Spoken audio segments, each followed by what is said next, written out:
Hi guys and welcome back to the channel Deepak Yadav Education. Welcome to the Daily Hindu News and Editorial Analysis of 4th of June 2021. तो guys आज है तारीख 4 जून 2021 और है Friday. देखेंगे आज का the Hindu complete newspaper. The Hindu complete newspaper को एनालाइज करेंगे, बट लेक्चर में आगे बढ़ने से पहले अगर आप लोगों को ये कंप्लीट न्यूज़पेपर का पीडीएफ चाहिए तो क्या करना है, सबसे पहले डाउनलोड करना है टेलीग्राम और फिर जाकर सर्च बॉक्स में टाइप करना है Deepak Yadav education. As you can see guys आप लोगों को ये चैनल मिल जाएगा, उस पर क्लिक करना और जाकर इस चैनल को ज्वाइन कर लेना। देखो अगर आप लोगों को इस तरीके से ये चैनल नहीं मिलता है तो नीचे डिस्क्रिप्शन बॉक्स में आप सभी लोगों को टेलीग्राम का लिंक दिया गया है, वो लिंक इसी चैनल का है। जैसे आप उस पर क्लिक करोगे ऑटोमेटिकली ये चैनल ओपन हो जाएगा, इसको जाकर ज्वाइन कर लेना। नाउ ज्वाइन करने से फ़ायदा क्या होगा, यहाँ पर आपको डेली बेसिस पर द हिंदू न्यूज़पेपर मिल जाता है, डेली करंट अफेयर के वीडियो का पीडीएफ मिल जाता है, डेली बहुत सारे डिजिटल नोट्स मिल जाते हैं और ये सारी चीज़ें मिलती हैं बिल्कुल फ्री में, तो जाकर इसको ज़रूर ज्वाइन करना। नाउ बढ़ते हैं आगे, और आगे बढ़ने से पहले हमेशा की तरह हम लोग अपने लेक्चर को एक मैप के क्वेश्चन के साथ स्टार्ट करेंगे। तो आज आप सभी लोगों को मैप में जाकर देखना है मोनाको को, कहाँ पर है ये एग्जैक्टली लोकेटेड, इंडिया के कंपैरिजन में कहाँ पर है, अच्छे से मैप में देखना, फिर आकर नीचे कमेंट सेक्शन में टाइप करना, जिससे कि आप लोग इसको लंबे समय तक याद रख पाओगे। तो चलो शुरुआत करते हैं। देखो सबसे पहले आर्टिकल में बात करी गई है नीति आयोग के इंडेक्स के बारे में। तो नीति आयोग ने साल 2020 का इंडेक्स रिलीज़ किया है, काफ़ी इंपॉर्टेंट आर्टिकल होने वाला है और इसके अंदर बताया गया बहुत सारे स्टेट्स ने काफ़ी बढ़िया परफॉर्म किया है, लेकिन कुछ स्टेट्स ऐसे भी हैं जिन्होंने वर्स्ट परफॉर्म किया है। खासकर क्लीन एनर्जी और हेल्थ के सेक्टर में काफ़ी तगड़ा प्रोग्रेस देखने को मिला है। और यहाँ पर एक चीज़ और मेंशन करी गई है, केरला। केरला ने एक टॉप रैंक हासिल किया है। इसके अंदर देखो 100 में से मार्क्स दिए गए, एक तरीके से आप कह सकते हो, तो 100 में से 75 स्कोर किया है केरला ने। उसके बाद तमिलनाडु, हिमाचल, इन्होंने टॉप परफॉर्म किया है। उसके बाद बहुत सारे स्टेट्स हैं जिन्होंने वर्स्ट परफॉर्म किया है, वो कौन कौन से हैं, बिहार, झारखंड, आसाम, इन्होंने वर्स्ट परफॉर्म किया है। नाउ आपको मालूम होना चाहिए ये इंडेक्स किस चीज़ के लिए है, मतलब इसके अंदर क्या क्या काउंट किया है। तो ये हैं सस्टेनेबल डेवलपमेंट गोल्स। आपको मालूम होगा जो ग्लोबल लेवल पर हमारे पास 17 सस्टेनेबल डेवलपमेंट गोल्स हैं, लेकिन यहाँ पर जो हमने काउंट किए हैं वो हमने 16 डेवलपमेंट गोल्स को टारगेट किया है, उसी के बेसिस पे हम लोग आगे बढ़े हैं। नाउ यहाँ पे आप देख पाओगे खासकर जो ये गोल्स हैं इनके एरिया में बताया है कौन कौन से गोल के अकॉर्डिंग कौन कौन से स्टेट्स ने टॉप परफॉर्म किया है। खासकर अगर बात करें नो पॉवर्टी के एरिया में तमिलनाडु टॉप किया है, उसके बाद जीरो हंगर में केरला ने टॉप किया है, गुड हेल्थ एंड वेलबींग में गुजरात ने टॉप किया है। तो इस तरीके से यहाँ पे डेटा दे रखा है। नाउ एक इंपॉर्टेंट चीज़ मैं यहाँ पे आपको बता देता हूँ, ये पिक्चर देख लो, हमारे पास 17 सस्टेनेबल डेवलपमेंट गोल्स हैं, वो ये हैं। देखो पहले नंबर पे नो पॉवर्टी, दूसरे नंबर पर जीरो हंगर, तीसरे नंबर पर गुड हेल्थ एंड वेलबींग, चौथे नंबर पर सबको क्वालिटी एजुकेशन मिलना चाहिए। तो ये ग्लोबल लेवल पर हम चाहते हैं दुनिया भर में ये इंप्लीमेंट हो और साल 2030 तक, ध्यान से सुनना, साल 2030 तक हम लोग ये सारे टारगेट्स को अचीव कर पाएँ परफेक्टली। तो ये हमारा गोल है, इसी वजह से यहाँ पर इसको डेवलपमेंट गोल्स बोला गया है। तो लेकिन अभी हमने इंडिया ने 16 गोल्स को टारगेट किया है और उसी के बेसिस पर ये डेटा रिलीज़ किया गया। तो ये सारे स्टेट्स हैं जिन्होंने इन सेक्टर के अंदर टॉप किया है। तो ये काफ़ी इंपॉर्टेंट हो सकता है। आप लोग यहाँ पर ये वाला टेबल ज़रूर अपने पास रखना या स्क्रीनशॉट लेकर रख लेना, कहीं पर भी आप लिखना चाहो लिख लेना, क्योंकि इसका आप इस्तेमाल कर सकते हो एग्जाम्पल के तौर पर। ठीक है, नाउ आते हैं नेक्स्ट आर्टिकल की तरफ। तो नेक्स्ट आर्टिकल भी काफ़ी इंपॉर्टेंट हो जाता है। देखो यहाँ पर बात करी गई है जो जर्नलिस्ट हैं उनके ऊपर काफ़ी ज़्यादा सेडिशन चार्जेस लगते हुए नज़र आ रहे हैं। तो उसी के बेसिस पे सुप्रीम कोर्ट ने बोला है कि जो जर्नलिस्ट हैं उनको एक प्रोटेक्शन की ज़रूरत है against this sedition charges. Now question ये है, ये सेडिशन चार्जेस क्या होते हैं, ये सेडिशन क्या होता है। आपने देशद्रोह का नाम सुना है, राजद्रोह का नाम सुना है, तो उसी को हम लोग सेडिशन बोलते हैं। देखो हुआ क्या है, पहले मैं आपको न्यूज़ बताता हूँ, फिर उसके बाद हम कवर करेंगे हमारे एग्जाम के पॉइंट ऑफ व्यू से क्या इंपॉर्टेंट है। तो देखो सीनियर जर्नलिस्ट हैं और पद्म भूषण अवार्डी भी हैं, इनका नाम है विनोद दुआ। तो इनके अगेंस्ट ये चार्जेस लगाए गए। इन्होंने बोला ये गया कि इन्होंने प्राइम मिनिस्टर के खिलाफ काफ़ी कुछ बोला, यूनियन गवर्नमेंट के खिलाफ कुछ बोला है यूट्यूब टेलीकास्ट के अंदर, तो उसी के बेसिस पर इनके ऊपर सेडिशन चार्जेस लगाए गए। लेकिन सुप्रीम कोर्ट ये बोलता है देखो सेडिशन चार्जेस लगाना आज के टाइम पर आम बात सी लगती है। देखो कुछ भी चीज़ें होती हैं तो हम लोग क्या कर रहे हैं, सेडिशन चार्जेस लगा दे रहे हैं। ऐसी सिचुएशन यहाँ पर देखने को मिल रही है गवर्नमेंट की साइड से। अभी आप लोगों ने देखा आंध्र प्रदेश में भी यही सिचुएशन देखने को मिली है। ठीक है, वहाँ पे जो टीवी न्यूज़ चैनल्स थे, ठीक है, उनके ऊपर सेडिशन चार्जेस लगाए आंध्र प्रदेश सरकार ने। तो इस तरीके की सिचुएशन देखने को मिल रही है। लेकिन यहाँ पर हमेशा ये सेडिशन चार्जेस लगाना ये एक अच्छा काम नहीं है, क्योंकि हमारी कंट्री क्या है, हमारी कंट्री एक डेमोक्रेटिक कंट्री है, सबको बोलने का हक है। और अगर आप सच्चाई बोल रहा है दूसरा इंसान पीछे से, तो फिर उसके ऊपर सेडिशन चार्जेस लगाना ये सबसे बुरी बात है। उसके द्वारा यहाँ पर आप कह सकते हो कि ये सारी बातें सुप्रीम कोर्ट ने बोली। उसके बाद देखो ये भी मेंशन किया कि हमारे पास फ्री स्पीच और इनफैक्ट जो है जर्नलिस्ट यहाँ पर अपना काम कर रहे हैं, और प्लस एक चीज़ और है, ये हमारा फंडामेंटल राइट है, हम लोगों को सबको बोलने का हक है। तो इसके अकॉर्डिंग हमें जर्नलिस्ट को प्रोटेक्ट करना चाहिए अगेंस्ट दी सेडिशन चार्जेस, क्योंकि इनके ऊपर अभी ज़्यादा सिचुएशन ये देखने को मिल रही है ना। अब हमारे एग्जाम के पॉइंट ऑफ व्यू से ये सेडिशन लॉ काफ़ी इंपॉर्टेंट हो जाता है, इसको आपको डिटेल में पढ़ना है, क्योंकि ऑब्वियस ही बात है न्यूज़ के अंदर क्या पढ़ोगे यहाँ पर। अब यूपीएससी आप तैयारी कर रहे हो, सिलेबस लेकर बैठे हो, आपने ये आर्टिकल देख लिया, ठीक है। अब इस आर्टिकल में क्या निकला आपके लिए इंपॉर्टेंट? कुछ भी नहीं निकला। मतलब इस तरीके से, मतलब जो क्वेश्चन बन सकता है वो आपका यहाँ से सेडिशन चार्जेस से बन सकता है, ठीक है। सेडिशन चार्जेस क्या है, लॉस क्या है, ये आप लोग जाकर लॉ में पढ़ोगे। तो ये जीएस पेपर 2 के पॉइंट ऑफ व्यू से इंपॉर्टेंट हो जाता है। जीएस पेपर 2 में आपके बहुत सारे टॉपिक्स दे रखे हैं, जैसे कि इश्यूज अराइजिंग आउट और गवर्नमेंट पॉलिसीज इंटरवेंशंस, उसके बाद fundamental rights, judgments and cases. तो ये सारे टॉपिक आपको उसमें देखने को मिलेंगे जीएस पेपर 2 में। तो आप इस तरीके से अपने एग्जाम पर्सपेक्टिव से आर्टिकल को पढ़ सकते हो, ठीक है। अब यहाँ पे न्यूज़ में तो कुछ नहीं था, लेकिन यहाँ पर उसका बैकग्राउंड से जो क्वेश्चन बनेगा वो सेडिशन लॉ न्यूज़ में है, इस वजह से न्यूज़ में था। तो आपको अब यहाँ पर अपने स्टैटिक पोर्शन को करंट से ऐसे लिंक करना है। नाउ सबसे पहले हम लोग बैकग्राउंड देखें, इसका हिस्टोरिकल बैकग्राउंड। तो देखो सेडिशन लॉ को सबसे पहली बार 17वीं सेंचुरी में लाया गया था, ठीक है। आप कह सकते हो ब्रिटिश एरा में जो है इसको लाया गया था। और उसके बाद जब इंडियन पीनल कोड को इनेक्ट किया गया 1860 में, तो उसी के बाद जो है इंडियन पीनल कोड के आने के बाद लगभग 10 साल बाद जो सेक्शन 124A है, इसके अंडर में हम लोगों ने ये सेडिशन लॉ को इस्तेमाल किया है और इसको इंसर्ट करा 1817 में। यानी कि 1870 में हम लोग इस सेडिशन लॉ को पूरी तरह से लेकर आए हैं। और इसका आप कह सकते हो इसको इंट्रोड्यूस किया गया था सर जेम्स स्टीफन के द्वारा। और ये जो ब्रिटिश गवर्नमेंट है क्यों लेके आई थी, क्योंकि ब्रिटिश गवर्नमेंट के खिलाफ कोई ना बोले, उस वजह से जो है यहाँ पर ये ब्रिटिश गवर्नमेंट लेकर आई थी। नाउ उसके बाद यहाँ पे एक और इम्पॉर्टेंट चीज़ आ जाती है, वो आज के टर्म से वो ये है सेक्शन 124 इन आईपीसी, ये सेडिशन लॉज आते हैं। तो आपको ध्यान रखना है इंडियन पिनल कोड के अंदर 124A के अंडर में ये सेडिशन के बारे में डिफाइन किया गया है। ये बताता है सेडिशन का मतलब ये है, सेडिशन एक ऐसा ऑफेंस है जो कि कोई भी पर्सन कर सकता है, बोल कर, लिख कर, ठीक है। तो ये इस तरीके से, या फिर साइन कर कर, या अपना रिप्रेजेंटेशन देकर, तो इस तरीके से ये एक और क्या बोलेगा इन सब चीज़ों के अंदर, वो बोलेगा गवर्नमेंट के खिलाफ, ठीक है। गवर्नमेंट के खिलाफ कुछ बोलता है तो फिर ये सारी चीज़ें आती हैं सेडिशन के अंडर में, ठीक है। सिंपल मतलब कोई बंदा है, उसने लिख कर, बोल कर या रिप्रेजेंटेशन देकर, साइन कर कर गवर्नमेंट के खिलाफ बोला है, ठीक है, अपना डिसअफेक्शन दिखाया है गवर्नमेंट के लिए, तो फिर उसके लिए यहाँ पर ये सेडिशन चार्जेस लगा दिए जाते हैं।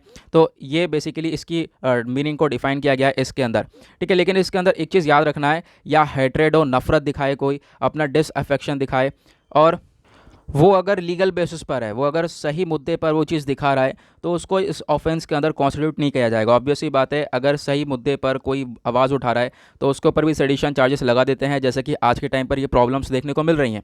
तो वो चीज़ें इसके अंदर इंक्लूड नहीं होती हैं। और सेडिशन क्या है, बेसिकली एक नॉन बेलेबल ऑफेंस। अगर इसके अंदर पनिशमेंट की बात करें तो यहाँ पर बेल भी नहीं मिलती है, ठीक है। और जो पनिशमेंट है ये बेसिकली 3 साल तक हो सकता है, और 3 साल से बढ़कर इसको लाइफ टर्म तक भी करवा दिया जा सकता है, और फाइन भी काफ़ी भारी भरकम इसके अंदर लग जाता है, ओके। तो और या साथ ही साथ अगर कोई गवर्नमेंट जॉब वाला व्यक्ति है तो उसकी गवर्नमेंट जॉब भी चली जाती है। और जो भी पर्सन अगर जिसने ये सब किया है उसके ऊपर सेडिशन चार्जेस लग चुके हैं, तो फिर उसको बिना पासपोर्ट के रहना पड़ता है कंट्री के अंदर। तो ये सारी प्रॉब्लम्स जो है उसको फेस करने को मिलती हैं। तो ये सब आपको आईपीसी के अंदर देखने को मिलेगा। तो ये आर्टिकल हो गया है इंपॉर्टेंट ना। उसके बाद बात करते हैं नेक्स्ट आर्टिकल की।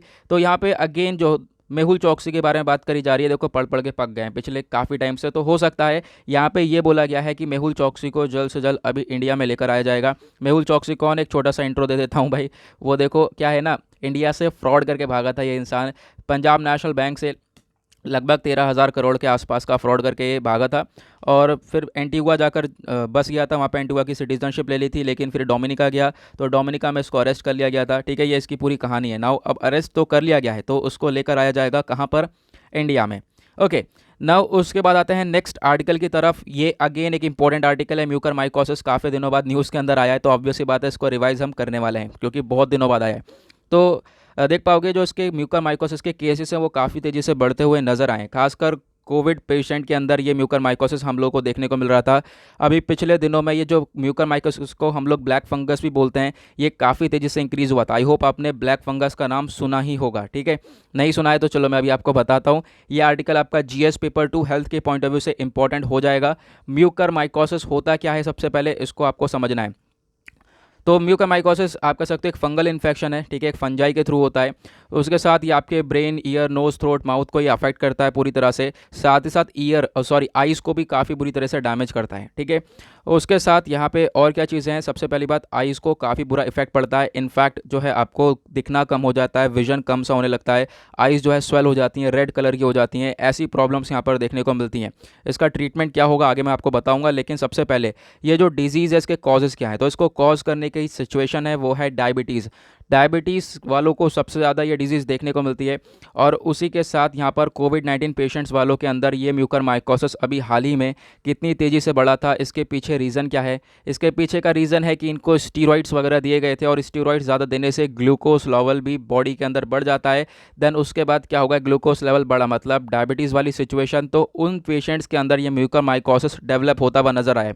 उसके बाद और भी सिचुएशन देखने को मिली, जैसे कि गंदे सिलेंडर्स का इस्तेमाल किया गया जो कि इंडस्ट्री के अंदर इस्तेमाल किए जा रहे थे, तो उसके बेसिस पर भी ये काफ़ी बढ़ता हुआ नज़र आए।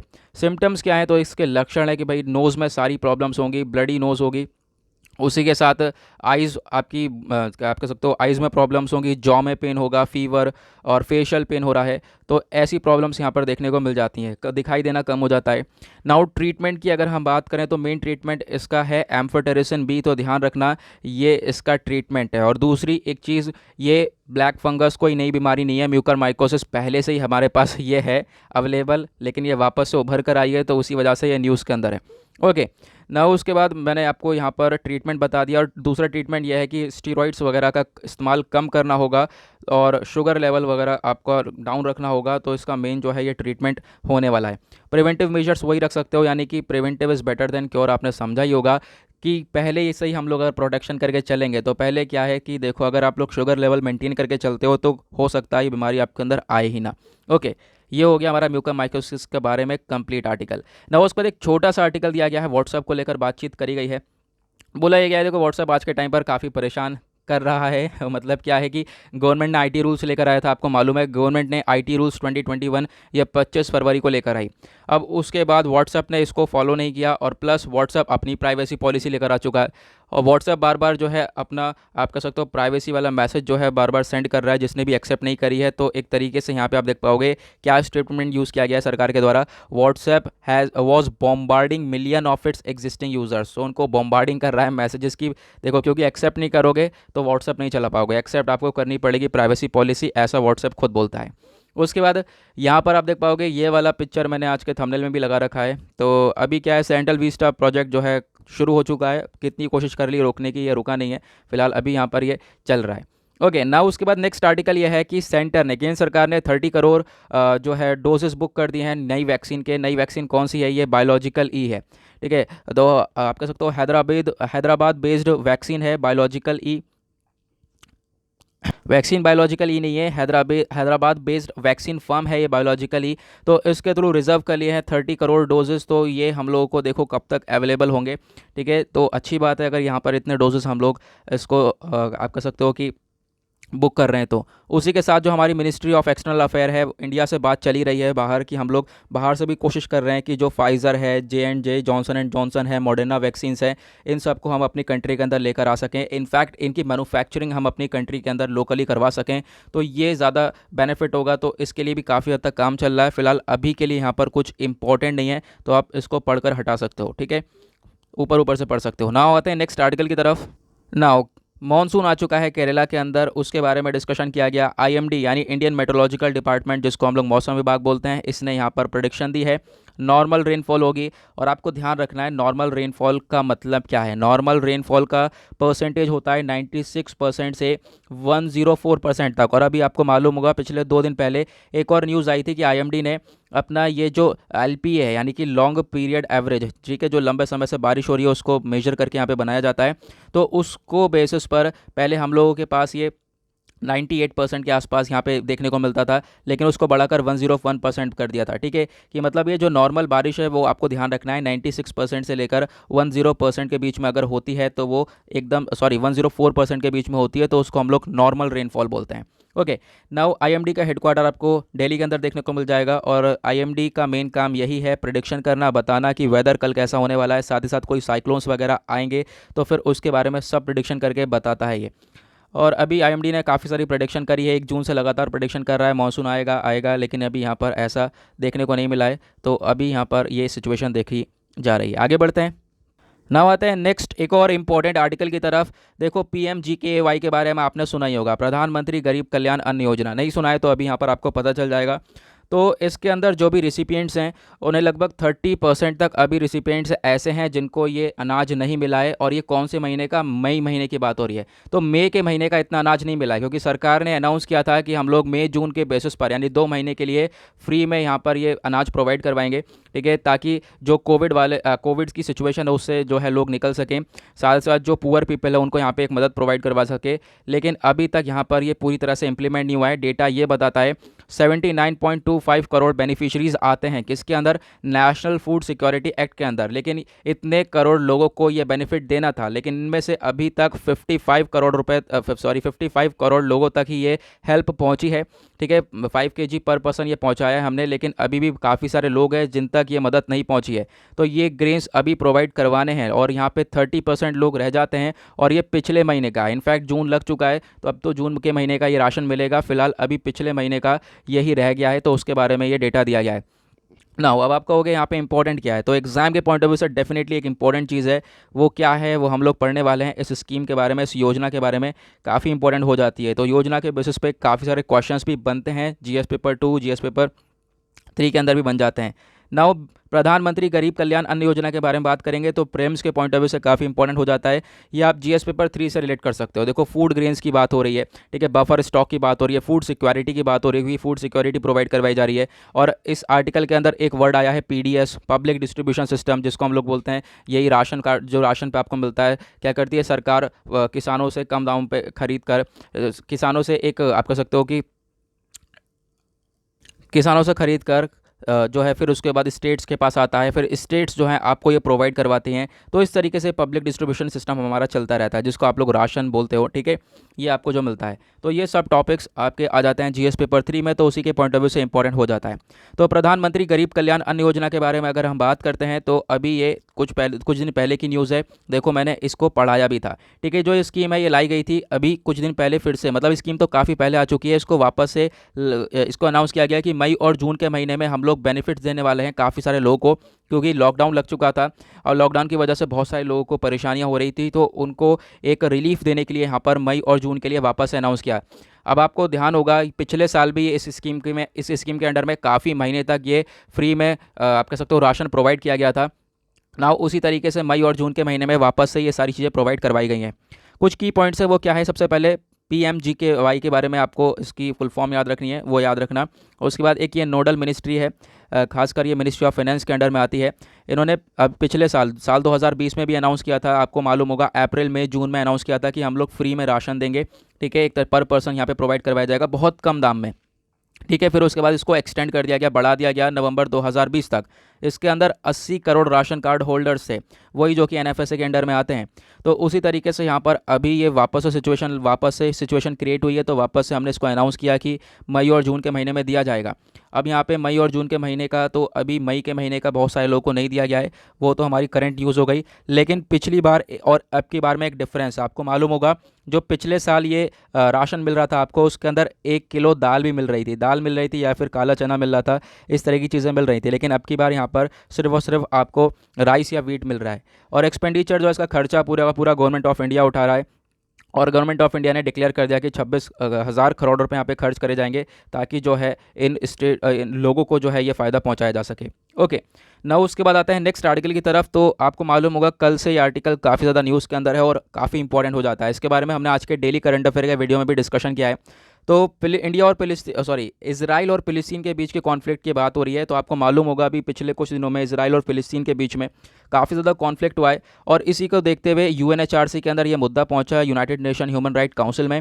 और फिर उसमें मुद्दा ये पहुंचने के बाद क्या हुआ, बहुत सारी कंट्रीज़ ने वोट किया फेवर में, बहुत सारी कंट्रीज़ ने वोट किया उसके फेवर में, नहीं फेवर में किया, ठीक है। और फिर उसके बाद थर्ड में वो वाली कंट्रीज़ आती हैं जिन्होंने वोट ही नहीं किया। तो इंडिया ने क्या करा, इंडिया ने यहाँ पर वोट नहीं किया था। तो उसी के बेसिस पर जो फिलिस्तीन के फॉरेन मिनिस्टर हैं उन्होंने बोला कि इंडिया को वोट करना चाहिए था, इसराइल के अगेंस्ट में वोट करना चाहिए था, इसराइल के खिलाफ इन्वेस्टिगेशन के लिए यहाँ पर ये वोटिंग करवाई जा रही थी। तो फिर यहाँ पर वोट इंडिया ने नहीं करा, तो उसकी वजह से यहाँ पर इंडिया ने एक अपॉर्चुनिटी मिस कर दी है। तो उसी के बेसिस पर यहाँ पर बोला गया फिलिस्तीन जो है काफ़ी नाराज़ सा नज़र आ रहा है इंडिया से, ठीक है। अब यहाँ पे क्वेश्चन ये उठता है कि देखो ये जो यूएनएचआरसी है वो क्या है, ठीक है। हमारे एग्जाम के पॉइंट ऑफ व्यू से ये United nation human right council बहुत इंपॉर्टेंट है। तो इसी के अंदर ये वोटिंग हुई थी, तो इसको ध्यान रखना, आपका जीएस पेपर 2 के पॉइंट ऑफ व्यू से इंपॉर्टेंट हो जाता है। सिलेबस उठाओगे तो उसके अंदर UN human right council, international relations एक पॉइंट देखने को मिलेगा, इंपॉर्टेंट इंटरनेशनल इंस्टीट्यूशंस एक पॉइंट देखने को मिलेगा। तो उसी के बेसिस पर आप इस आर्टिकल को रिलेट कर सकते हो। नाउ ह्यूमन राइट काउंसिल खासकर ये वाली जो एक इंटर गवर्नमेंटल बॉडी है जो कि यूनाइटेड नेशन सिस्टम्स के अंडर में आती है। दूसरी चीज़ जो है, इसको फॉर्म किया गया था, इस काउंसिल को क्रिएट किया गया था यूनाइटेड नेशन जनरल असेंबली के द्वारा साल 2006 में, ठीक है। और मतलब काम क्या है इसका, जो भी ह्यूमन राइट्स हैं उनको प्रोटेक्ट करने का काम करती है। तो ध्यान रखना, जो भी मानव के अधिकार हैं उनको प्रोटेक्ट करना, उनको प्रमोट करने का ये बॉडी काम करती है। और इसका जो हेडक्वार्टर है वो आपको जिनेवा स्विट्ज़रलैंड के अंदर देखने को मिल जाएगा। ये मोस्ट इंपॉर्टेंट चीज़ है, तो इसके बारे में आपको ध्यान रखना है। ओके, तो वही चीज़ मेंशन करी गई है कि इंडिया ने वोट नहीं दिया, इंडिया को वोट देना चाहिए था, तो वो ज़्यादा बेनिफिट होता ना। उसके बाद नेक्स्ट आर्टिकल में बात करी गई है, गवर्नमेंट ने अभी आपको मालूम होगा एडवाइस दी कि जो एमजी नरेगा है, जो Mahatma Gandhi national rural employment guarantee act है, इसके अंडर जो भी वर्कर्स काम करते हैं उनको जो वेज प्रोवाइड किया जाता है, ठीक है, तो उसको डिवाइड कर देना चाहिए एससी कम्युनिटी के अलग और एसटी कम्युनिटी के अलग, यानी शेड्यूल्ड कास्ट और शेड्यूल्ड ट्राइब्स की कम्युनिटी को अलग अलग हमें यहाँ पर वेजेस प्रोवाइड करवानी चाहिए। इस डिसीजन को आप कर सकते हो, ये जो एमजी नरेगा इसके अंदर ये प्रोसेस जो वेज पेमेंट वाला सिस्टम है, यानी जो मजदूरी दी जाती है उसको स्प्लिट कर देना चाहिए, ठीक है। अब यहाँ पर आपका क्वेश्चन ये होगा एमजी नरेगा क्या है, तो ये भी इंपॉर्टेंट क्वेश्चन है, इसको हम डिस्कस करेंगे, लेकिन मैं आपको बता देता हूँ पहले इस आर्टिकल के अंदर क्या क्या बातचीत हो रही है। कल हमने डिस्कस किया था, कल ये मुद्दा उठाया कि देखो एमजी नरेगा के अंडर जो ये स्कीम है, इसके अंदर जो भी वर्कर्स काम करते हैं, जो भी मजदूर काम करते हैं, उनको जो भी पेमेंट होगा उसको स्प्लिट कर दिया जाए, एससी कैटेगरीज़ के लिए अलग, एसटी कैटेगरीज़ के अलग, ठीक है। और इसके लिए कल जो है ये आर्टिकल जो पब्लिश हुआ था उसके अंदर बहुत सारी प्रॉब्लम्स बताई गई थी। पहली प्रॉब्लम ये थी कि अगर हम लोग एससी एसटी का अलग अलग रिकॉर्ड रखेंगे, अलग अलग पेमेंट्स होंगी, तो फिर जो है इससे काफ़ी ज़्यादा कॉम्प्लेक्सिटी क्रिएट हो जाएगी, साथ ही साथ डिले हो जाएगा वेज पेमेंट में, यानी देरी हुआ करेगी।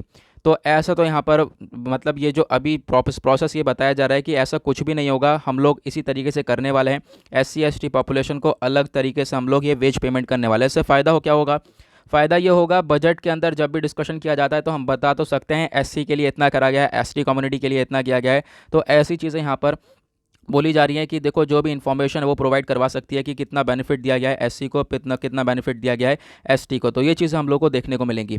नाउ एमजी नरेगा के बारे में डिस्कस कर लेते हैं। तो जीएस पेपर 2 के पॉइंट ऑफ व्यू से ये इंपॉर्टेंट हो जाता है। Mahatma Gandhi national rural employment guarantee act, इसके बारे में ध्यान रखना है। इसकी हिस्ट्री अगर आप देखोगे तो 1991 में जो पीवी नरसिम्हा राव जी थे, इनकी सरकार ने जो है इसका आप कह सकते हो प्रपोजल रखा था। और ये जो गारंटी एक्ट है इसके अंदर बहुत सारी डेवलपमेंट है, जैसे खासकर क्या होता है कि ये जो पूरा की पूरी एक्ट है इसके अंदर क्या होगा, 100 वेज आप कह सकते हो 100 दिन का वेज प्रोवाइड करवाया जाता है, यानी कोई भी मजदूर है उसको 100 दिन की रोज़गार दिया जाता है। तो उसी के बेसिस पे तो उनका जो लिविंग ऑफ स्टैंडर्ड है वो काफ़ी इंप्रूव हो जाएगा। ऑब्वियस सी बात है, जो पहले कुछ नहीं कमा रहा है अब उनको यहाँ पे रोज़गार दिया जा रहा है, तो उसकी वजह से उनका लिविंग ऑफ स्टैंडर्ड भी इंप्रूव होगा, कुछ पैसा आएगा, तो फूड सिक्योरिटी भी बढ़ती हुई नजर आएगी, उनको खाने को मिलेगा। दूसरी चीज़ यहाँ पर क्या ऑब्जेक्टिव्स हो जाते हैं एमजी नरेगा का, पहला ऑब्जेक्टिव तो यही है कि देखो 100 दिन का वेज प्रोवाइड किया जाता है, मतलब कोई भी वर्कर है, कोई अनस्किल्ड लेबर है, कोई मजदूर है, तो उसको 100 दिन के लिए यहाँ पर नौकरी दे दी जाती है, एक तरीके से उनको वेजेस प्रोवाइड करवा दिया जाता है।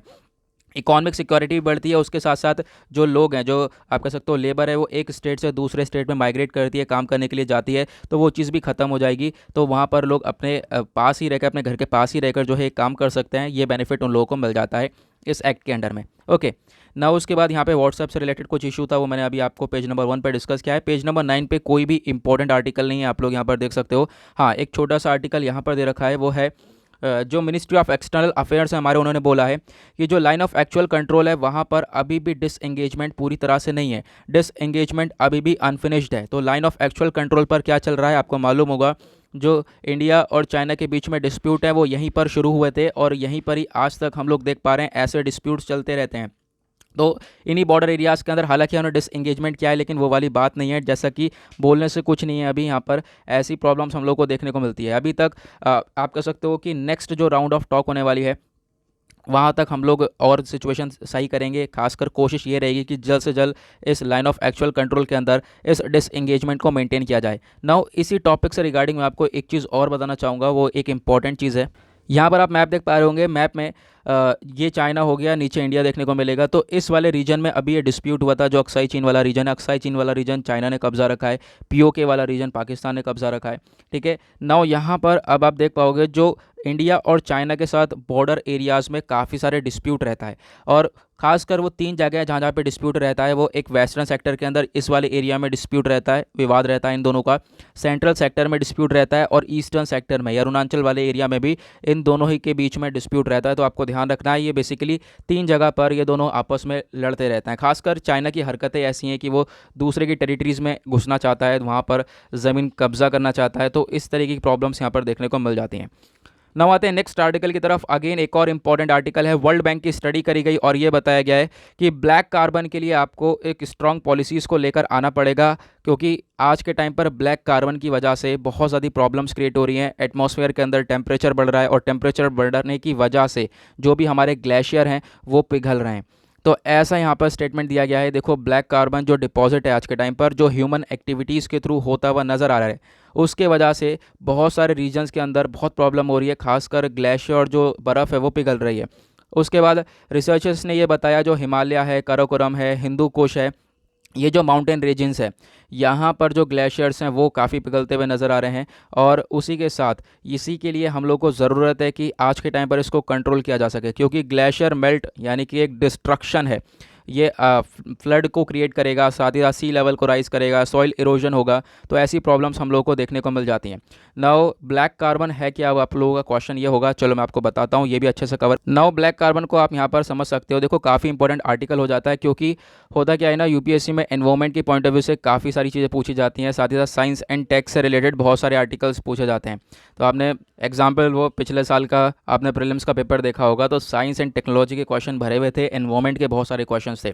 नाउ ब्लैक कार्बन यहाँ पे इसको कॉमनली हम लोग इसको सूट भी बोलते हैं। ये एक सॉलिड पार्टिकल है, एरोजोल भी इसको यहाँ बोला जाता है, जो कि एटमॉस्फेयर के अंदर गर्मी को बढ़ा देता है। ठीक है, यहाँ पे आप देख पाओगे इस तरीके से ब्लैक कार्बन आप लोगों को देखने को मिल रहा है। नाउ ब्लैक कार्बन का आप कह सकते हो और क्या काम हो जाता है, एक तरीके से ये गर्मी को बढ़ाता है, हीट को एब्जॉर्ब करता है, और हीट एब्जॉर्ब करने के बाद क्या होगा, जो सरफेस का टेम्परेचर होगा वो काफ़ी इंक्रीज़ होता हुआ नज़र आएगा।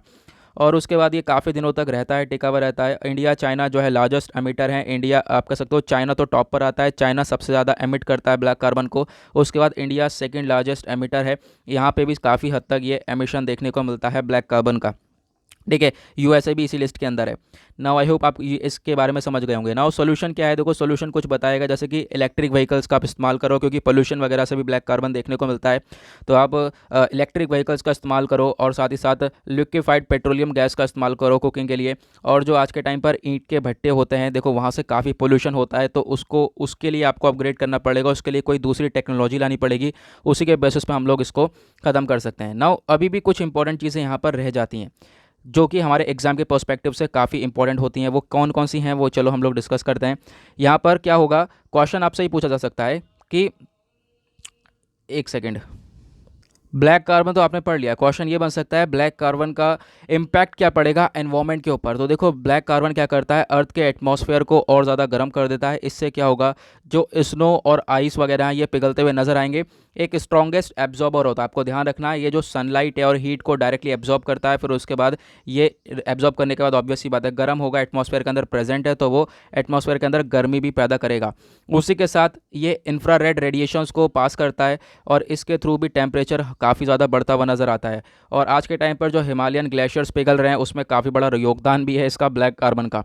और ये जो ब्लैक कार्बन है बहुत सारी ये प्रॉब्लम्स और भी क्रिएट करता है, खासकर ये तो वही सारी चीज़ें बताई गई हैं जो कि जो ग्लेशियर वगैरह को यहाँ पे पिघलाता है। और सोल्यूशन क्या है इसके वो मैंने आप लोगों को बता दिया। देखो ब्लैक कार्बन से रिलेटेड आपसे क्या पूछा जा सकता है, यही पूछा जा सकता है इसका इम्पैक्ट क्या पड़ रहा है एनवायरमेंट के ऊपर, साथ ही साथ इसके क्या सोल्यूशन हो सकते हैं और ब्लैक कार्बन एग्जैक्टली क्या है। तो अगर आपको ब्लैक कार्बन के बारे में नहीं पता होगा तो आप इसमें कुछ भी नहीं कर सकते। फिर उसके बाद सेंटर ने ऑर्डर कर दिए हैं 30 करोड़ डोजेस फ्रॉम बायोलॉजिकल ई। आपको मालूम होगा भी मैंने बताया है पेज नंबर 1 के ऊपर जो हैदराबाद की फर्म है वहाँ से हम लोगों ने बुक किए हैं। नाउ उसके बाद आते हैं पेज नंबर 11 के ऊपर, दैट इज़ वर्ल्ड सेक्शन। तो दुनियादारी में क्या चल रहा है, सबसे पहले इजराइल काफ़ी ज़्यादा न्यूज़ के अंदर है। इजराइल के अंदर एक अपोजिशन सरकार पूरी तरह से खड़ी हो चुकी है नेतन्याहू के अगेंस्ट। तो देखेंगे यहाँ पर क्या होगा आने वाले टाइम पे। तो वहाँ के पॉलिटिक्स के बारे में चर्चा हो रही है, इसको आप लोग स्किप भी कर सकते हो। नाउ नेक्स्ट आर्टिकल में प्राइम मिनिस्टर हमारे मोदी जी और साथ ही साथ यूएसए की वाइस प्रेसिडेंट कमला हैरिस, तो इनके बीच में आपस में डिस्कशन हुआ। इन्होंने फ़ोन पर बातचीत करी है और कोशिश ये है कि हम लोग जो भी यूएसए ने अनाउंस किया था कि 80 मिलियन डोजेस हम लोग प्रोवाइड करवाएंगे कंट्रीज़ को, ठीक है, जून तक हम लोग यहाँ पर एंड ऑफ जून तक ही प्रोवाइड करवाएंगे। तो यहाँ पर मुद्दा ये उठाया गया है कि इन 80 मिलियन डोजेस में से पहला बैच तो भेज दिया जाए तो ज़्यादा बेटर होगा। अभी के टाइम पर पहला बैच लगभग 25 मिलियन डोजेस तक हमारे पास आ जाना चाहिए। तो ऐसा यहाँ पे कुछ डिस्कशन हुआ है हमारे प्राइम मिनिस्टर और साथ ही साथ वहाँ के वाइस प्रेसिडेंट के बीच में, ठीक है। अभी एग्जाम के पॉइंट ऑफ व्यू से यहाँ पे कुछ इंपॉर्टेंट नहीं है, बस आप क्या कर सकते हो कि ये इंटरनेशनल रिलेशंस में जब भी आप पॉइंट रखोगे तो इसमें आप इंक्लूड कर सकते हो कि यूएसए ने काफ़ी ज़्यादा हेल्प प्रोवाइड करवाई है। लगभग $500 मिलियन टोटल बताया जा रहा है, इतना रुपए तक की हेल्प यहाँ पे प्रोवाइड करवा दी गई है। ना उसके बाद आता है नेक्स्ट आर्टिकल, ये काफ़ी इंपॉर्टेंट हो जाता है। देखो उइगर मुस्लिम्स के बारे में बात करी गई। आपको मालूम होगा चाइना के अंदर एक प्रोविंस है सिंजियांग, तो सिंजियांग के अंदर उइगर मुस्लिम्स को एक तरीके से बहुत बुरी तरीके से ट्रीट करता है चाइना, ऐसी सब जगह बताया जाता है। नाउ कुछ उइगर यहाँ पे 2 से 3 उइगर जो है यहाँ से इनको हटाया गया, इनको निकाला गया। तो इन्होंने जो है निकलने के बाद वहाँ से डिस्क्राइब करा, पूरी तरह से बताया है कि क्या क्या सिचुएशन फेस करने को मिल रही है चाइना के अंदर। तो काफ़ी फोर्स करते हैं उन लोगों को, खासकर जो है उनको एबॉर्शन करने के लिए फोर्स करता है चाइना। उसी के साथ उनको कुरान वगैरह पढ़ने का हक नहीं है, अगर पढ़ने का हक है तो वो चाइनीज़ एडिशन पढ़ने का हक है, ठीक है। उसके अंदर और भी बहुत सारी चीज़ें यहाँ पर इंक्लूड कर रखी हैं। और भी साथ जैसे कि इनको जो बियर्ड है उसको ग्रो करने का हक नहीं है, ठीक है, बियर्ड नहीं ग्रो करने देते हैं इन लोगों को। तो बहुत प्रॉब्लम्स फेस करने को मिल रही है इन उइगर मुस्लिम्स को, ऐसा यहाँ पे स्टेटमेंट दिया गया है इन दोनों लोगों के द्वारा, ठीक है। 2 से 3 लोग यहाँ पे निकल कर आए बाहर और इन्होंने ये सारी चीज़ें बताई हैं कि किस तरीके से जो है ये चाइना ट्रीट कर रहा है इन सब के साथ, ओके ना। उसके बाद एक इंपॉर्टेंट आर्टिकल, तो आप देख पाओगे श्रीलंका का जो ये श्रीलंका के जो कोलंबो पोर्ट है उसके पास में जो वेसल के अंदर आग लगी है वो पिछले 15 दिन से न्यूज़ के अंदर है। अभी आर्टिकल आज के टाइम पर देखो 15 दिन से तो न्यूज़ में सिर्फ इंपॉर्टेंट क्या था वो आप उसका नाम याद रख सकते थे, MV एक्सप्रेस पर्ल, ठीक है, उस शिप का नाम जिसमें आग लगी है। लेकिन अब कुछ ज़्यादा इंपॉर्टेंट चीज़ आ चुकी है हमारे एग्जाम के पर्सपेक्टिव से, जो कि पूछा जा सकता है डेफिनेटली, क्योंकि पिछले साल में ऐसे 2 इंसिडेंट हो चुके हैं। एक मॉरिशस में इंसिडेंट हुआ था, आपको मालूम होगा, शिप टूट गया था और उसमें से ऑयल निकला था और पूरे समुद्र के अंदर ऑयल स्पिल हो गया था, ऑयल फैल गया था। उसी तरीके से श्रीलंका में अभी क्या हुआ है, जो शिप के अंदर आग लगी थी वो डूब चुका है, कल हमने देखा था वो डूब गया था, उसके अंदर काफ़ी ज़्यादा ऑयल था ना। वही सिचुएशन यहाँ पर भी देखने को मिल रही है, ऑयल स्पिल हो चुका है पूरी तरह से, जो तेल है वो फैल चुका है ओशियन के अंदर। नाउ इससे बहुत ज़्यादा डिस्ट्रक्शन देखने को मिलेगा, तो वो क्या है चलो आगे हम डिस्कस करेंगे। ऑयल स्पिल अपने आप में एक बहुत इंपॉर्टेंट टॉपिक है बायोडाइवर्सिटी एंड इन्वायरमेंट के पॉइंट ऑफ व्यू से, GS पेपर 1 में आपके लिए आ जाता है। और साथ ही साथ GS पेपर 3 में conservation, environment, pollution, environmental impact assessment, तो ये काफ़ी इंपॉर्टेंट हो जाता है। ऑयल स्पिल की पहली बात तो डेफिनेशन देखो आप समझ गए होंगे। ऑयल स्पिल का मतलब यही है कि जो क्रूड ऑयल है वो अनकंट्रोल्ड रिलीज़ हो रहा है और काफ़ी तेज़ी से यहाँ पर फैल चुका है। और खासकर ऑयल स्पिल वर्ड इस्तेमाल किया जाता है ओशियनिक ऑयल स्पिल्स के लिए। हालांकि इसको हम लोग इस्तेमाल कर सकते हैं कि ये लैंड को भी पोल्यूट कर सकता है, एयर को भी पोल्यूट कर सकता है, वाटर को भी पोल्यूट कर सकता है, लेकिन ओशन के लिए यहाँ पर ज़्यादातर इसका इस्तेमाल किया जाता है। ना कॉज क्या है इसका, कॉज कुछ भी हो सकता है। देखोगे अभी आप इसमें शिप में आग लग गई थी, उसकी वजह से ये शिप डूब गया, इस वजह से हो गया। और मॉरिशस के अंदर शिप फंस गया था, फिर वो फंसा वो टूट गया, उसमें से वहाँ पे वो ऑयल स्पिल हो गया। तो कॉज यहाँ पे कोई भी हो सकता है। एनवायरमेंटल इम्पैक्ट क्या पड़ेगा इसका, ये बहुत बेटर क्वेश्चन है, ये यहाँ पे बन सकता है। तो एनवायरमेंटल इम्पैक्ट क्या होगा ऑयल स्पिल का, सबसे पहली बात तो देखो जो ओशन का सरफेस है वो काफ़ी हार्मफुल हो जाएगा, खासकर ओशन के अंदर ये ऑयल फैलता है। तो इसके वजह से जो मैरीन इकोसिस्टम है वो काफ़ी हद तक बर्बाद हो जाएगा, क्योंकि ऑयल फैल जाएगा, इससे जो है होगा क्या, सबसे इंपॉर्टेंट चीज़ ये है कि देखो जो सनलाइट है वो नहीं पहुंचेगी अंदर, साथ ही साथ जो ऑक्सीजन है वो आप कह सकते हो नहीं आ पाएगा अंदर, जो है मैरीन लाइफ है उनको ऑक्सीजन वगैरह भी नहीं मिल पाएगा, तो उनकी डेथ होती हुई नज़र आएगी। साथ ही साथ जो ये क्रूड ऑयल है ये ये और भी ज़्यादा प्रॉब्लम क्रिएट कर सकता है बर्ड्स के लिए, साथ ही साथ मैरीन मैमल्स जो भी यहाँ पे पानी के अंदर रहते हैं वो भी, उनकी भी डेथ हो सकती है हाइपोथर्मिया के थ्रू। हाइपोथर्मिया का मतलब क्या है, उनका जो बॉडी टेम्परेचर है वो डिक्रीज़ हो जाएगा। ऑब्वियस ही बात है, जब सनलाइट अंदर नहीं पहुंचेगी तो उनका बॉडी टेम्परेचर भी काफ़ी हद तक डिक्रीज़ हो जाएगा, तो उसकी वजह से इन एनिमल्स की डेथ हो जाएगी। उसी के साथ यहाँ पर क्या हो सकता है, ये जो ऑयल है ये काफ़ी जहरीला भी हो सकता है, जिसकी वजह से बहुत सारे डिस्ट्रक्शन हो जाएगा। साथ ही साथ जो मैरीन इकोसिस्टम हैबिटेट है उसको भी काफ़ी हद तक डैमेज मिलेगा। ठीक है, अगर यहाँ पे आपको देखो, अगर आपको बताना होता तो आप कितने लिख पाते, एक दो पॉइंट लिख पाते हद से हद। अब आप अगर पहले से अपना माइंड सेट करके चलोगे, हाँ ऑयल स्पिल से इतनी इतनी प्रॉब्लम्स हो सकती हैं, तो आप पहले, फिर उसके बाद आपके पास ज़्यादा पॉइंट्स पहले से तैयार होंगे। ठीक है, तो आपको मेंटेन करके चलना है। देखो यहाँ पे क्या है ना, हम लोग न्यूज़ पढ़ रहे हैं, न्यूज़ के साथ साथ हमें स्टैटिक पोर्शन में अपनी थिंकिंग को थोड़ा सा और वाइडर करके चलना पड़ेगा। हमें इशू के पीछे भागना पड़ेगा, मतलब कि जो भी इशू चल रहा है उसके पीछे भागो, उसको अच्छे से समझ लो और साथ ही साथ उसके पॉइंट्स अभी से तैयार करके रख लो। अब आने वाले टाइम पे कोई भी ऑयल की स्पिल की सिचुएशन होगी तो आपको पता है, ये मुझे 5-6 पॉइंट्स याद हैं, मुझे 8-10 पॉइंट्स याद हैं, मुझे ये लिखना है, और 2-3 एग्जांपल्स मुझे याद हैं, हाल ही में ये इंसिडेंट हुए थे, मुझे ये लिख के आना है। ठीक है, तो आपको ये 2-3 जो है इशू हमेशा अपने पास रखने हैं। इसका इकोनॉमिक इम्पैक्ट भी काफ़ी ज़्यादा पड़ेगा। तो इकोनॉमिक इम्पैक्ट क्या पड़ेगा, सबसे पहली बात तो टूरिज़्म वगैरह ख़त्म हो जाएगा। एक तरीके से जो वहाँ पर ऑयल स्पिल फैला है वहाँ पे टूरिज़्म काफ़ी समय के लिए काफ़ी बुरी तरह से अफेक्ट होगा। साथ ही साथ जो काफ़ी सारी चीज़ें सी के ऊपर डिपेंडेंट होते थे, सी वाटर के ऊपर, तो वो चीज़ भी यहाँ पर नहीं हो पाएंगी। जैसे कि पावर प्लांट्स वगैरह पे हम लोग इस्तेमाल करते हैं, इलेक्ट्रिसिटी जनरेट करते हैं, तो वो भी यहाँ पर नहीं कर पाएंगे क्योंकि इसके अंदर ऑयल स्पिल हो चुका है। उसी के साथ साथ जो फिशिंग वगैरह होती है, कमर्शियल फिशिंग, यानी कि फ़िशिंग करके बेची जाती है, एक्सपोर्ट करी जाती है, उससे भी यहाँ पे कहीं ना कहीं इकॉनमी जनरेट होती है किसी भी कंट्री के लिए, तो वहाँ पर भी ये सारी प्रॉब्लम्स देखने को मिलती है। नाउ आपसे ये पूछा जा सकता है ऑयल स्पिल का सोल्यूशन क्या है, इसको हम लोग कैसे सॉल्व कर सकते हैं। अगर पानी में ऑयल फैल गया तो फिर इसको कैसे हटाया जा सकता है, मुश्किल है। पानी में तेल फैल गया यार, और वो भी tons of, million of tons में फैला हुआ है, तो फिर इसको हटाना बहुत मुश्किल है। नहीं, देखो यहाँ पे सोल्यूशन क्या है, सबसे पहली बात तो स्किमर, ये ऐसे डिवाइसेस हैं जो कि ऑयल को सेपरेट कर देते हैं वाटर सरफेस से, सबसे इंपॉर्टेंट चीज़। दूसरा टर्म यहाँ पर आता है, दूसरा एक और चीज़ आती है, वो है सॉर्बेंट। ये सॉर्बेंट है स्ट्रॉ, वॉल्केनिक ऐश, शेविंग्स होती हैं पॉलिस्टर की, तो इन सब को भी यहाँ पे अगर डाल दिया जाए तो ये लोग ऑयल को एब्जॉर्ब कर लेते हैं। ठीक है, वाटर ऑयल को एब्जॉर्ब कर लेता है, तो आप देख पाओगे सोल्यूशन इसके काफ़ी बेहतर है। उसके बाद आता है डिस्पर्सिंग एजेंट, ये एक केमिकल है जिसके अंदर सर्फेक्टेंट होता है। तो ये भी क्या करता है, जो लिक्विड होता है उसको छोटे छोटे पार्ट्स में, बूंदों के अंदर, यानी जो ऑयल फैला हुआ है उसको छोटी छोटी बूंदों में तोड़ देता है, तो उसकी वजह से भी यहाँ पर ये प्रॉब्लम सॉल्व हो सकती है। एट द लास्ट आता है बायोलॉजिकल एजेंट, यहाँ पे कुछ न्यूट्रिएंट्स, एंजाइम्स हैं, जैसे कि यहाँ पे बात करी गई है एल्कानिवोरेक्स बैक्टीरिया की और साथ ही साथ मिथाइलोसेला की। तो यहाँ पर ये भी लोग क्या कर सकते हैं, ये ऑयल को डिग्रेड कर सकते हैं, तो इससे भी काफ़ी सारी सॉल्यूशन निकल कर आ सकता है। अब यहाँ पे बात आती है ऑयल स्पिल के बहुत सारे इंसिडेंट्स, ये कोई नया इंसिडेंट नहीं है, बहुत सारे इंसिडेंट्स ऑलरेडी हो चुके हैं। रिसेंटली रशिया के अंदर हुआ था, ठीक है, लगभग 20,000 टन डीजल फैल गया था पानी के अंदर, तो आप समझ सकते हो यहाँ पर क्या सिचुएशन हुई होगी। पानी के अंदर आप कह सकते हो अंबरनिया रिवर के अंदर डाला गया था, क्यों, क्योंकि वहाँ पर एक आप कह सकते हो पावर प्लांट फ्यूल के अंदर लीक हो गया था। उसके बाद ऐसा ही यहाँ पे ऑयल स्पिल की सिचुएशन देखने को मिली, कहाँ पर, गल्फ ऑफ मैक्सिको के अंदर, जहाँ पर 4 लाख टन जो है ऑयल स्पिल हुआ था और काफ़ी लोगों की जान भी गई थी, काफ़ी स्पीशीज़ जो है मर गई थी, डॉल्फिन्स मर गई थी। उसके बाद 1978 में ऐसा हुआ था ब्रिटेनी फ्रांस के अंदर। उसके साथ साथ अभी हाल ही में आपको मालूम है पिछले साल मॉरिशस के अंदर भी ये सिचुएशन देखने को मिली थी। आई होप आप इसको कनेक्ट कर पाए होंगे। नाउ अगेन आता है एक और इंपॉर्टेंट आर्टिकल, बहुत ही ज़्यादा इंपॉर्टेंट आर्टिकल है। नासा ने अनाउंस करे हैं 2 नए मिशन टू वीनस, यानी कि वीनस के ऊपर यहाँ पर नासा जाने वाला है और यहाँ पे 2030 तक ये अपना मिशन पूरा करेगा।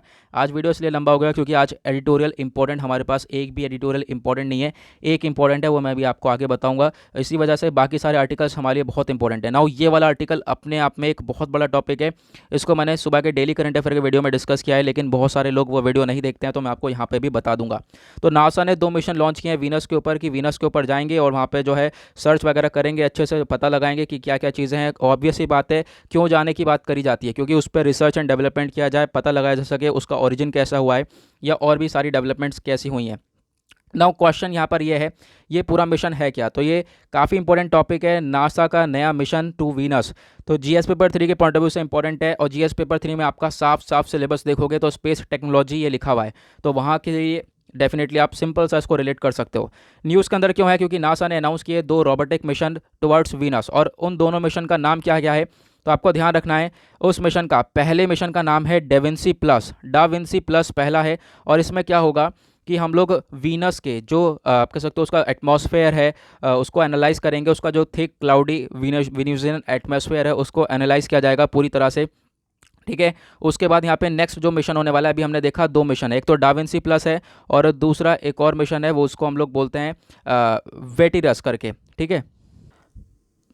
दूसरा जो मिशन है उसको हम लोग वेरिटस बोलते हैं, और वेरिटस का भी काम यह है कि वहाँ पर जाके वीनस के ऊपर जाकर पता लगाए कि वहाँ पे ओशन है या फिर क्या है, और भी बाकी सारी चीज़ों के ऊपर, खासकर जो टेम्परेचर वगैरह जो एटमॉस्फेयर है उनका, उसके ऊपर हम लोग स्टडीज़ कर सकते हैं, क्योंकि वीनस को एक हॉटर प्लैनेट बोला जाता है, आपको मालूम होगा। और वीनस के अंदर कितनी ज़्यादा गर्मी है, क्योंकि उसके अंदर वहाँ पर कार्बन डाइऑक्साइड काफ़ी ज़्यादा है, जिसकी वजह से ग्रीन हाउस इफेक्ट काफ़ी ज़्यादा देखने को मिलता है।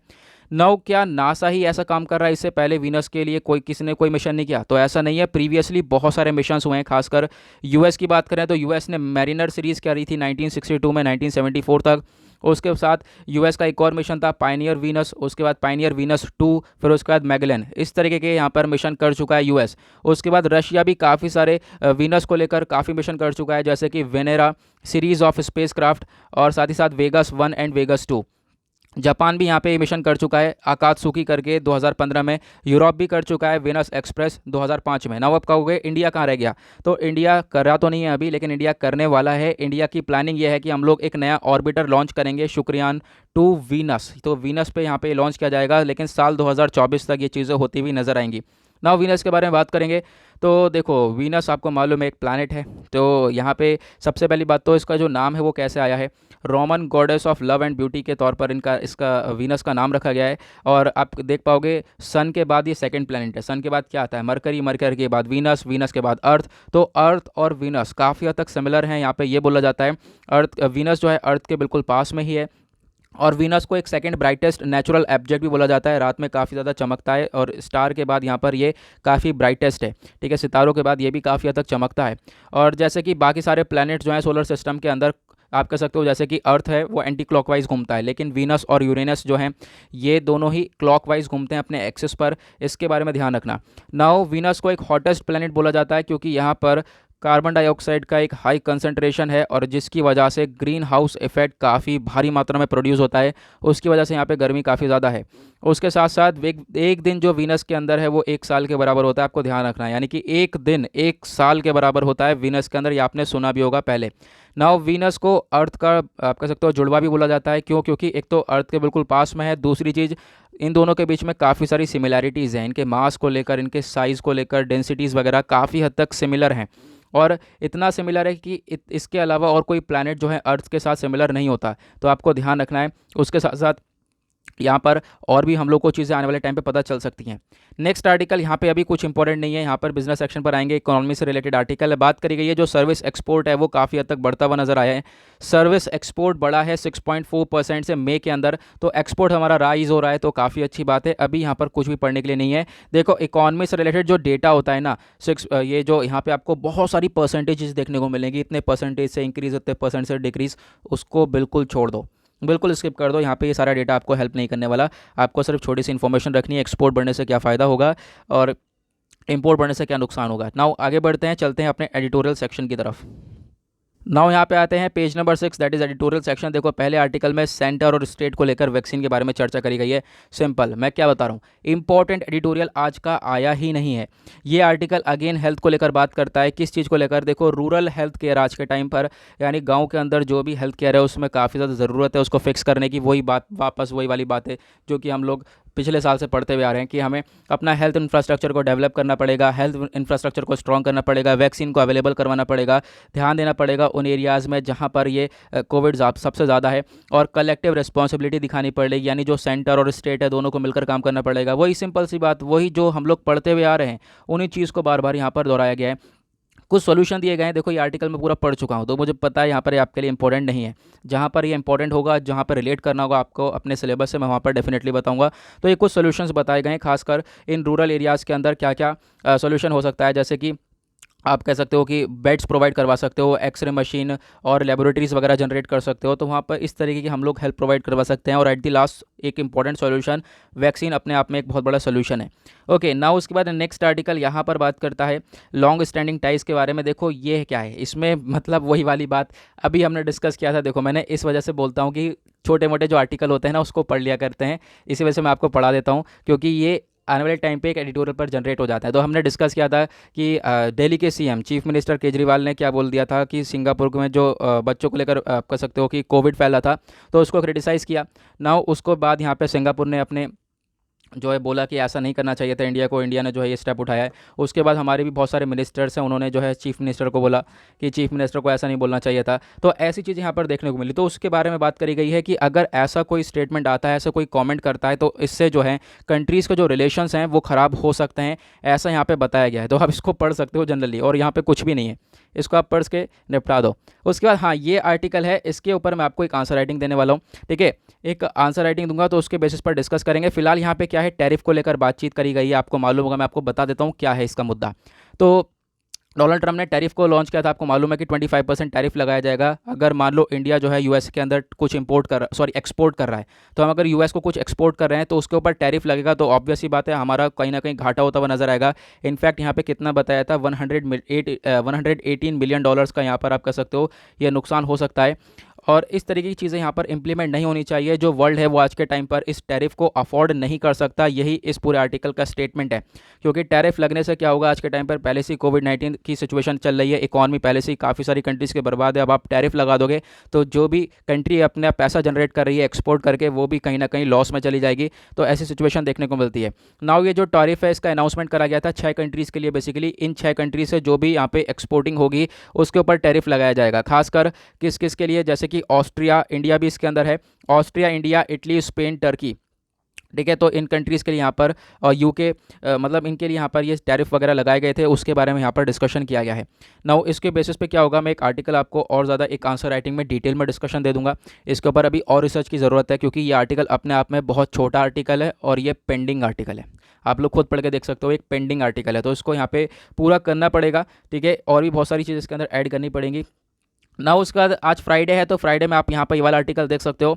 राइटर है, राइटर का यहाँ पे कहना ये है, सॉरी राइटर बोल रहा हूँ मैं ये एक इंटरव्यू है, तो इंटरव्यू आप पढ़ सकते हो, 2 पर्सन के बीच की बातचीत है, इसको आपको पढ़ सकते हो, आपका ओपिनियन थोड़ा सा बिल्डअप हो जाएगा। ओके ना, उसके बाद यहाँ पे एक छोटा सा आर्टिकल है, अगेन यहाँ पर भी कुछ नहीं है। देखो फिलहाल आज के एडिटोरियल में कुछ ही नहीं है, मैं पहले ही बता रहा था, क्योंकि आज की देखो हो क्या रहा है, आज का एडिटोरियल इंपॉर्टेंट नहीं था, तो बाकी सारी चीज़ें प्रीलिम्स के पॉइंट ऑफ व्यू से काफ़ी सारी इंपॉर्टेंट चीज़ें थी। यहाँ पे आपको मालूम होगा जो नेशनल म्यूजियम है हमारे दिल्ली के अंदर, उसको शिफ्ट किया जा रहा है दूसरी जगह पर, तो उसी को लेकर बातचीत करी जा रही है। जो शिफ्ट किया जा रहा है हमारा जगह भी बढ़ जाएगी। ठीक है, मतलब एक तरीके से फ़ायदा ही है, जब दूसरी जगह पर हम लोग शिफ्ट कर रहे हैं तो फिर वहाँ पर एक बड़ी जगह मिलेगी हम लोगों को, हम लोग ज़्यादा वहाँ पे चीज़ें रख पाएंगे। ठीक है, अभी हमारे पास 2 लाख कल्चरल कलेक्शंस हैं, लेकिन उसके बाद हम लोग उसको बढ़ा सकेंगे धीरे धीरे, आने वाले 10-15 साल में वो चीज़ें और बढ़ जाएंगी। अब चीज़ें बढ़ जाएंगी तो हमें और ज़्यादा इन्फॉर्मेशन मिला करेगी, तो ये बच्चों के लिए, स्किल्स के लिए काफ़ी ज़्यादा इंपॉर्टेंट हो जाएगा। स्किल्स जो है काफ़ी बढ़ती हुई नज़र आएंगी इस म्यूज़ियम को ट्रैवल करके, और भी हमारे पास बहुत सारी चीज़ें आ जाएंगी, तो फिर हम लोगों को और भी जानकारी मिलेगी हमारी हिस्ट्री के बारे में।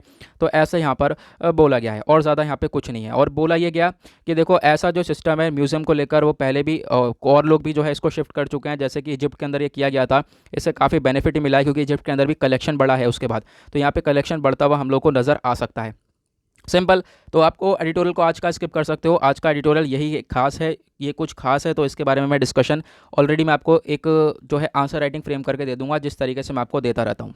ओके ना, उसी के साथ करते हैं लेक्चर को समाप्त। देखो एडिटोरियल की आज की टेंशन मत लेना, क्योंकि मैं यहाँ पे कह रहा हूँ, मैं अच्छे से इसको रिलेट कर चुका हूँ। यहाँ पे कोई भी आर्टिकल इंपॉर्टेंट नहीं है, जनरल से आर्टिकल आप खुद पढ़ सकते हो। ठीक है, आप इतने लंबे समय से वीडियो देख रहे हो तो आपको समझ आना चाहिए कि यहाँ पर क्या पढ़ने लायक है क्या नहीं।